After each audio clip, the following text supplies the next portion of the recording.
नमस्कार, आप देख रहे हैं एसएस भारत समाचार 24x7 न्यूज नेटवर्क। मैं हूं शालिनी। तो चलिए रुक करते हैं आज की प्रमुख और बड़ी खबर पर।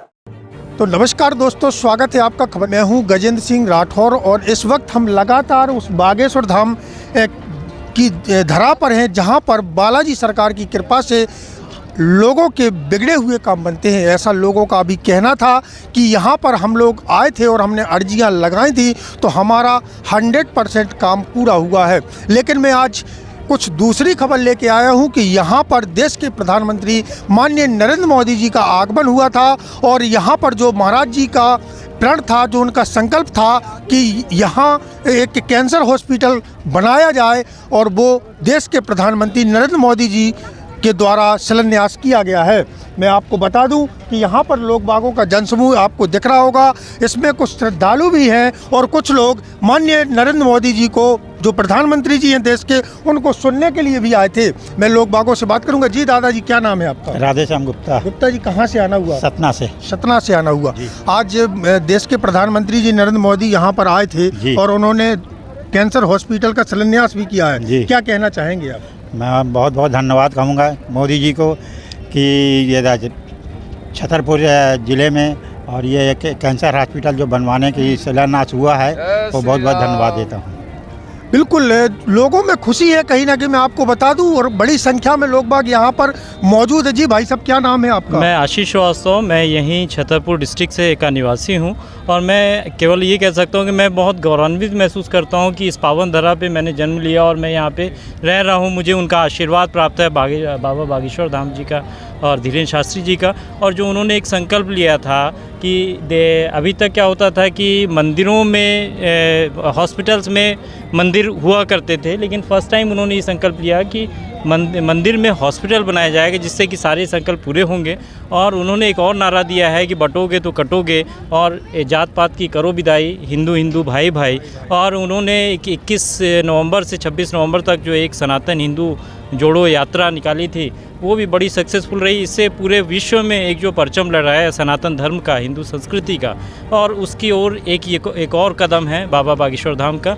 हमारा पूरा उनके तरफ पूरा समर्पण है। जो भी हमसे काम हो पाएगा हम करेंगे। अच्छा, जो बागेश्वर धाम में अभी आगामी दिनों 26 तारीख को एक 251 कन्याओं के विवाह भी होने जा रहा है, इसके बारे में आप क्या कहें? मैं केवल इतना कहना चाहूँगा कि हम लोग, जैसा हमने देखा है कि हमारे परिवार के लोग एक कन्या के विवाह करने में अपनी ज़मीन, मकान और सारी संपत्ति बेच देते हैं और टूट जाते हैं। एक 28 साल के युवा ने एक पूरे देश में, पूरे विश्व में एक ऐसा सनातन धर्म का एक प्रण लिया और साथ में 251 धीरे धीरे जो स्टार्ट हुआ था, 6वां वर्ष है, हम बराबर देख रहे हैं 6 सालों से। और पहले तो 51 कन्या, 101 कन्या, 151 कन्या, फिर 251 का, और आदिवासी कन्या, निर्धन कन्या जिनके माँ बाप नहीं हैं, उनका बोले कि मैं भाई हूँ, मैं उनका पिता हूँ, और उन्होंने उस संकल्प को पूरा कर रहे हैं। निश्चित तौर पे बहुत बड़ी बात है। एक कन्यादान, हमको लगता है कि जीवन में जो दान होते हैं, जिसमें कि और दानों के अलावा कन्यादान सबसे बड़ा दान है।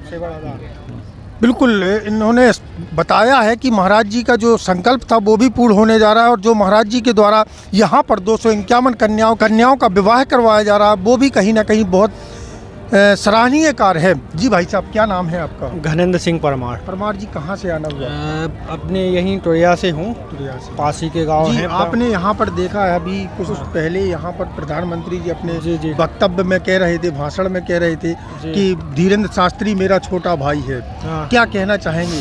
हाँ, माननीय मोदी जी का स्वागत करते हैं यहाँ पर सभी लोग, और ना उनके भाई हैं, वो मतलब छोटे भाई हैं धीरेन्द्र शास्त्री जी। तो उनका संकल्प भी बहुत अच्छा था। जो भी करते हैं बाबा, मतलब धीरेन्द्र जी बहुत अच्छा ही काम करते हैं। कभी उनके काम फैसले कभी गलत नहीं लेते हैं। वो जो भी करते हैं सभी अच्छे करते हैं। देख सकते हैं यहाँ पर स्टार क्लब पवई जिला पन्ना। जी भाई साहब, क्या नाम है आपका? प्रहलाद बेहरे। हम एक समाज सेवी संस्था चलाते हैं, तो इसमें जो गरीब लोगों के लिए सहायता हो उसको हम लोग पहुंचाते थे। 1990 से हम लोग ये काम करते हैं। 1990 में कोई हॉस्पिटल में नेत्र शिविर लगवाते थे। उसमें लोगों को दवा, पट्टी, चश्मे और जो उनके साथ एक मरीज के साथ आदमी आता था उनके भोजन की व्यवस्था करते थे।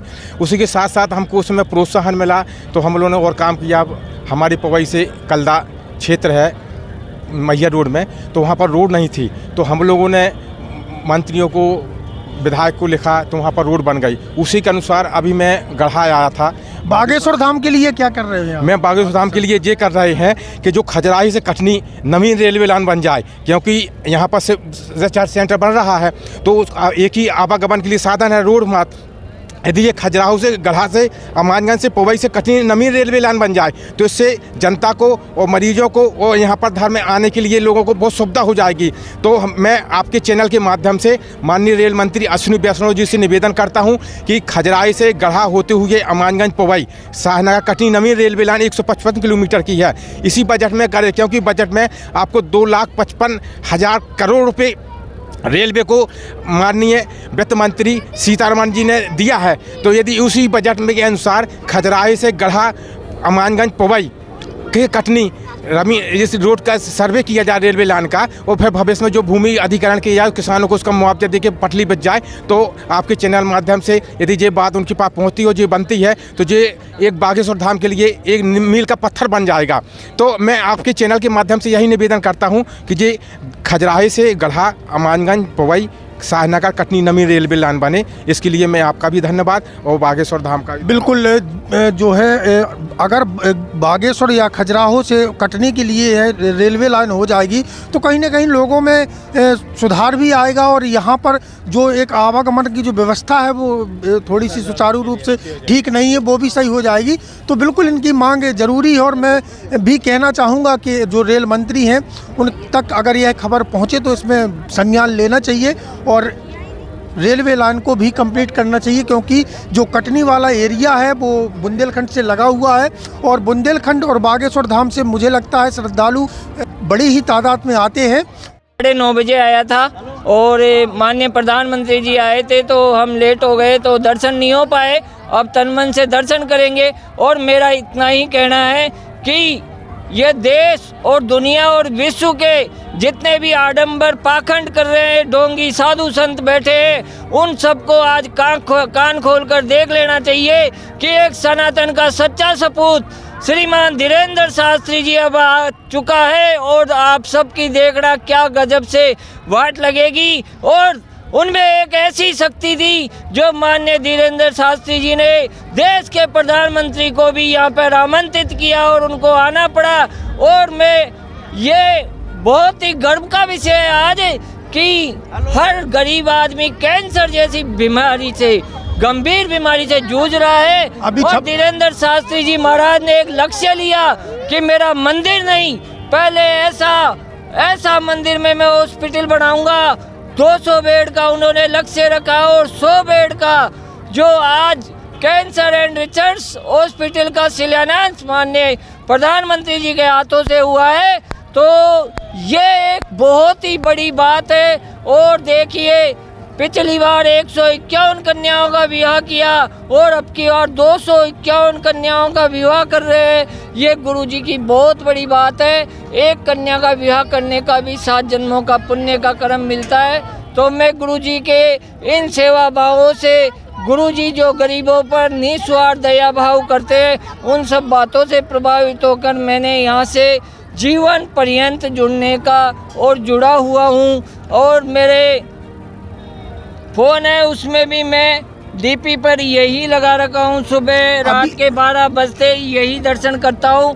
मैं धीरेन्द्र शास्त्री जी महाराज के लिए ये कहूँगा कि ये अजर अमर रहे, जो एक ऐसी मुहिम चला रखे गरीबों के लिए दिल खोल कर सेवा कर रहे हैं।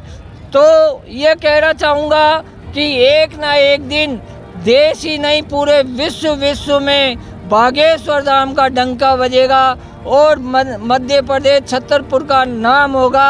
और धीरेन्द्र शास्त्री जी का आज आप ये सोचिए कि आज माननीय प्रधानमंत्री जी आए और देश की माननीय राष्ट्रपति द्रौपदी मुर्मू भी 251 कन्याओं को आशीर्वाद देने आ रही है। ये बहुत बड़ी बात है कि बिल्कुल इनने कहा है कि जो देश की राष्ट्रपति जी भी यहाँ पर 251 कन्याओं को आशीर्वाद देने आ रही हैं। तो इसमें कोई दो राय नहीं है कि इस पावन धरा पे इतने देश के बड़े बड़े नेता, बड़े बड़े साधु संत यहाँ पर आ रहे हैं और सभी का उद्देश्य है कि जो 251 कन्याओं का 26 तारीख को विवाह होने जा रहा है, उनमें सभी लोग बढ़ चढ़ कर हिस्सा भी ले रहे हैं और आशीर्वाद भी दे रहे हैं। जैसे मैं आपको बता दूं कि प्रधानमंत्री जी ने अग्रिम आशीर्वाद 251 जोड़ों को दिया है। उन्होंने कहा है कि मैं आशीर्वाद देता हूं और उनका आशीर्वाद लेता भी हूं, जिनकी 251 कन्याओं का इस बागेश्वर धाम की पावन धरा पर